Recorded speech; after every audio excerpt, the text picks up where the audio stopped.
नमस्कार, daily update में आपका स्वागत है। मैं अंजलि आपके साथ। आइए नजर डालेंगे आज की अहम खबरों पर। सुप्रीम कोर्ट से योगी सरकार को बड़ा झटका। कांवड़ रूट पर नेम प्लेट लगाने के फैसले पर लगाई रोक। कांवड़ रूट पर नेम प्लेट लगाने के फैसले को चुनौती देने वाली याचिका पर सुप्रीम कोर्ट ने कहा कि हम प्रशासन की तरफ से जारी निर्देश के अमल पर रोक लगा रहे हैं। दुकानदार खाने का प्रकार लिखें। शेख हसीना को हटाने की मांग। बांग्लादेश में कट्टरपंथी ताकतें मजबूत, भारत के लिए बड़ा खतरा। बांग्लादेश नेशनल पार्टी ने जमात इस्लामी की मदद से सरकार के खिलाफ अभियान भी शुरू कर दिया। शेख हसीना को हटाने की मांग कर रहे हैं। यूपी में हार के बाद योगी मोदी कांवड़ नेम प्लेट विवाद पर संजय सिंह। आरएसएस पर भी साधा निशाना। आरएसएस ने कहा कि सरकारी कर्मचारियों को संघ की गतिविधियों में भाग लेने की अनुमति देने का केंद्र का निर्णय उचित है, इससे लोकतंत्र मजबूत होगा। 7 साल में 70 बार पेपर लिखा, कोई डेटा या सबूत नहीं। एग्जाम में गड़बड़ी को लेकर शिक्षा मंत्री धर्मेंद्र प्रधान बोले। मॉनसून सत्र की शुरुआत हो चुकी है। इस बार पहले ही दिन सदन में एग्जाम में गड़बड़ी का मुद्दा उठा, जिस पर धर्मेंद्र प्रधान ने पलटवार किया।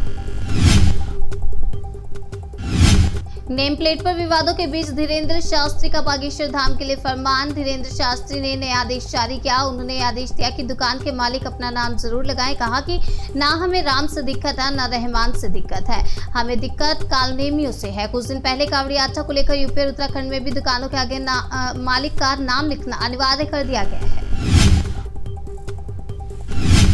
गुजरात में हमले की योजना बना रहे ओसामा बिन लादेन का सहयोगी पकड़ा गया। पाकिस्तान का झूठ भी आया सामने। पंजाब के काउंटर टेररिज्म डिपार्टमेंट ने ओसामा बिन लादेन के सहयोगी आमिन हक को एक खुफिया ऑपरेशन चलाते हुए पकड़ा है। कांवड़ से कार के छू जाने पर कांवड़ियों ने कार सवारों की पिटाई। मुजफ्फरनगर जिले के छप्पार थाना क्षेत्र के अंतर्गत हरिद्वार दिल्ली राष्ट्रीय राजमार्ग पर रविवार की रात को कार सवारों की पिटाई हुई है। इस घटना के संबंध में पुलिस ने भी जानकारी दी।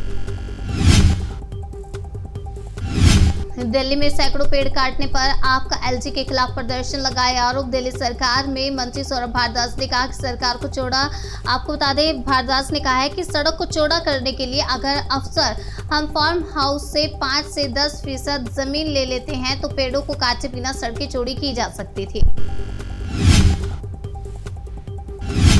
कांवड़ यात्रा पर ड्रोन में रखी जाएगी नजर। आपको बता दें, ड्रोन से नजर रखी जाएगी कांवड़ यात्रा पर। दिल्ली से गुजरेंगे हरियाणा और राजस्थान के 20 लाख शिव भक्त। दिल्ली पुलिस ने कांवड़ यात्रा को शांतिपूर्ण संपन्न कराने के लिए सुरक्षा के व्यापक इंतजाम किए। सीसीटीवी कैमरों और ड्रोन से यात्रा पर नजर रखी जाएगी।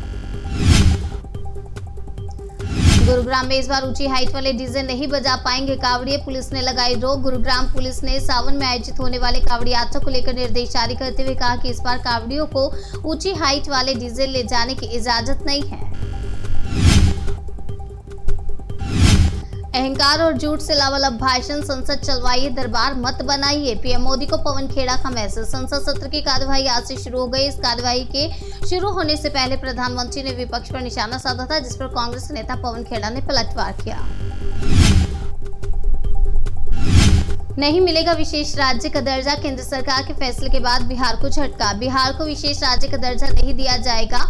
पिछले कुछ दिनों से उठती मांग के बीच केंद्र सरकार ने रुख स्पष्ट कर दिया है। झारखंड के सीएम ने बाढ़ प्रभावित असम की मदद के लिए बढ़ाया हाथ। 2 करोड़ की सहायता राशि की पेशकश। बाढ़ प्रभावित असम को झारखंड सीएम हेमंत सोरेन ने 2 करोड़ की सहायता राशि दी। इस पर असम के सीएम ने आभार जताया और कहा कि इसके लिए मैं सीएम सोरेन और झारखंड की जनता को धन्यवाद कहता हूं। अखिलेश यादव ने केशव प्रसाद मौर्य को दिया एक ऑफर। अखिलेश यादव ने कहा, बारिश तो हो रही है, ये जो ऑफर है समय के हिसाब से चलेगा, ये पूरे मानसून चलेगा ऑफर, इसके बाद विंटर ऑफ भी आएगा। तानाशाह किम जोंग ने साउथ कोरिया में फिर भेजे कचरा भरकर गुब्बारे। दोनों देशों में बड़ा तनाव। नॉर्थ कोरिया के तानाशाह किम जोंग 19 मई से अब तक 2000 से ज्यादा गुब्बारों में कचरा साउथ कोरिया में फेंक चुके हैं। दिल्ली एनसीआर में झूमकर बरसा सावन, उमस से मिले राहत। आपको बता दें, उमस भरी गर्मी से त्रस्त दिल्ली एनसीआर के लोगों को आज राहत मिली। दोपहर करीब 1 बजे दिल्ली एनसीआर के कई इलाकों में झूमकर सावन बरसा, जिसके कुछ वीडियो सामने आए।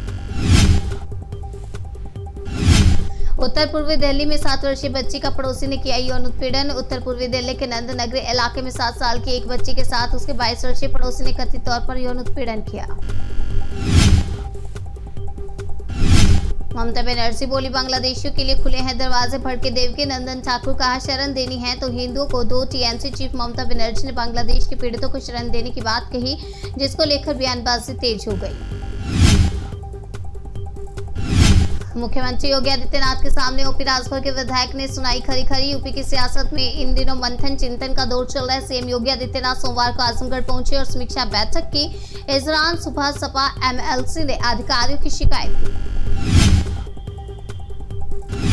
भरतपुर के सबसे बड़े आरबीएम अस्पताल में मरीजों का हाल बेहाल। रजिस्ट्रेशन के लिए लगती है लंबी कतारें। राजस्थान के आरबीएम अस्पताल में मौसमी बीमारियों के कारण मरीजों की संख्या में बढ़ोतरी हुई है। खांसी, जुकाम, बुखार, उल्टी, दस्त से पीड़ित मरीजों की संख्या बढ़ रही है। डेली अपडेट में आज के लिए फिलहाल इतना ही। तब तक के लिए बने रहिए हमारे साथ और देखते रहिए जनसेतु न्यूज, जन से सरोकार।